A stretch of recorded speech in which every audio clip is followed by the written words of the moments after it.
ناظرین، جہلم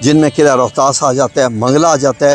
تو جو تیسرا خاص نام جہلم کے ساتھ اٹیچ ہوتا ہے وہ الطاف پارک کا ہے۔ ناظرین، جس طریقے سے کسی قوم کی زندگی میں یا ملک کی زندگی میں اتار چڑھاؤ آتے ہیں، کبھی برباد کبھی آباد، اسی طریقے سے یہ جو الطاف پارک آپ میرے سامنے دیکھ رہے ہیں، اس کی بھی زندگی میں بہت سے اتار اور چڑھاؤ ہیں جو کہ ہم نے اپنی آنکھوں سے دیکھے۔ ایک وقت تھا کہ جب یہ الطاف پارک بنا تھا تو اس میں تقریباً جو ایک بیسک پارک کے جھولے ہوتے ہیں بہت سارے، وہ اس میں سارے کے سارے موجود تھے، ہر قسم کے۔ اور یقین کریں کہ عید کے دنوں میں یہاں پر پاؤں رکھنے کے لیے جگہ بالکل نہیں ہوتی تھی، لیکن اس کے بعد ایک وہ وقت بھی آیا کہ مینٹیننس نہیں ہوتی رہی جھولوں کی، وہ جھولے ٹوٹتے گئے اور گھاس وغیرہ اتنی اونچی اگتی گئی کہ وہ خطرناک حد تک اوپر بڑھ گئی۔ مجھے ابھی تک یاد ہے کہ میں اپنی فیملی کے ساتھ آیا تھا تو ایسے لگ رہا تھا کہ جیسے کوئی بہت ہی بھیانک قسم کا، بھیانک، میں لٹرلی مانو میں کہہ رہا ہوں بھیانک قسم کا، جیسے کوئی ہوتا ہے نا بیابان، جنگل، یا پتہ نہیں کیا کیا لفظ استعمال کر سکتے ہیں، جن بھوت بنگلہ بھی کہہ سکتے ہیں۔ تو اتنا وہ خطرناک تھا کہ ہمیں یہاں پر دوپہر کے ٹائم میں بھی ڈر لگ رہا تھا، اور ایسے لگ رہا تھا کہ ہم کسی ایسی جگہ پر آ گئے ہیں جہاں پر موت کے سائے ہیں۔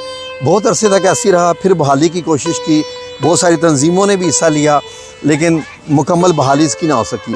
اب جو لیٹسٹ اس کی بحالی ہو گئی ہے، جو کہ آپ یہ سارے سین دیکھ رہے ہیں، ان سارے سین میں اگر آپ غور کریں تو اب صرف ایک ٹریک رہ گیا ہے، واکنگ کا جگہ برابر کر دی گئی ہے، جھولے تقریباً ایک ہی ہے، وہ بھی نہ ہونے کے برابر ہے۔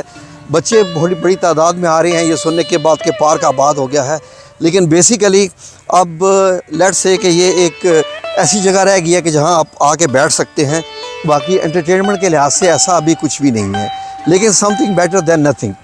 تو یہ پارک ابھی صحیح معنوں میں وہ پارک نہیں بن سکا، صرف ایک جگہ بن گئی ہے لوگوں کے آ کے بیٹھنے کی۔ تو ہم بہت دفعہ یہاں پر آتے رہے ہیں، اور یہاں پر آنے کے بعد ہم ویڈیوز بناتے رہے ہیں۔ ایک دفعہ تو میں اپنی فیملی کے ساتھ ویڈیو بنانے کے لیے آیا، کیونکہ ہم پوری ٹیم خود ہی ہیں۔ یقین کریں کہ خطرناک قسم کے کتے ہمارے پیچھے لگ گئے اور انہیں خوفناک آوازیں بھی نکالنی شروع کر دی، 5-6۔ میرے پاس پرانی فوٹیج اگر پڑی ہوئی تو میں اٹیچ کر دوں گا، لیکن میں حالت نہیں ہے اب رہی۔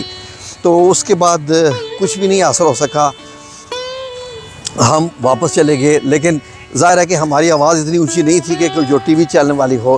تو اب بھی آپ دیکھ لیں کہ بہت ساری چیلیں یہاں اڑ رہی ہیں، بچے بڑی تعداد میں آ رہے ہیں، کھیل رہے ہیں، فیملیز بھی آئی ہوئی ہیں، لیکن وہ پارک والی جو لک ہوتی ہے نا ایک کہ بچے آ کے خوش ہوں، ایسا کچھ بھی نہیں ہے۔ ایک ہی بس جگہ ہے جو کہ انہوں نے سالڈ کی ہوئی ہے، کنکریٹ کی ہوئی ہے، اور اسی کی وجہ سے ہی سارا ابھی تک بچے کھیل رہے ہیں۔ تو جہلم کو ایک پارک چاہیے، تو ہم نے آپ کو بتایا تھا کہ باغ ملہ میں ایک پارک بننے جا رہا ہے، اور وہ انشاءاللہ بڑا خوبصورت پارک ہوگا۔ تو اس میں ہر قسم کی فیسیلٹی ہوگی جو ایک بڑے پارک میں ہونی چاہیے انشاءاللہ۔ الطاف پارک بس یہی رہ گیا ہے کہ بس بچے آ رہے ہیں اور کھیلنے کو کچھ نہیں ہے، دیکھنے کو بھی کوئی خاص کچھ نہیں ہے، لیکن ظاہر ہے کہ جہلم کی عوام کے پاس یا یہ ہے یا وہ سٹی ہاؤسنگ جاتے ہیں جو کہ بہت دور ہے۔ تو پھر بھی مطلب یہ ہے کہ میں مطمئن نہیں ہوا، اور میں سمجھا شاید بہت اتنی بحالی اور اتنا کیا کیا ہوگا، لیکن یہاں پر جو پہلے جھولے ہوتے تھے میں فوٹیج ایڈ کر دیتا ہوں آپ لوگوں کے لیے جو یہاں پر ہوتا تھا تاکہ آپ لوگ دیکھ سکیں، لیکن ایسا ویسا اب اس میں کچھ بھی نہیں رہا۔ ابھی بھی دیکھ لیجئے کہ حالات کیسے ہیں۔ یا افتتاح ہوگا تو جب افتتاح ہوگا تو شاید تھوڑا سا اور زیادہ کلین کر دیں گے، لیکن بیسیکلی ابھی تک یہ پارک کے نام پہ ایسا کچھ نہیں ہے۔ ہم آپ تک پہنچاتے رہیں گے جو بھی اپڈیٹس ہوگی۔ دعا کریں کہ جو باغ ملے والا پارک ہے وہ ہمارا بن جائے تو وہ ایک صحیح پارک کا نمونہ پیش کرے گا۔ جزاکم اللہ خیر۔ ویڈیو کو لائک اور شیئر کیجیے گا، اگر آپ جہلم سے ہیں تو آپ کا تو فرض بنتا ہے۔ جزاکم اللہ خیر۔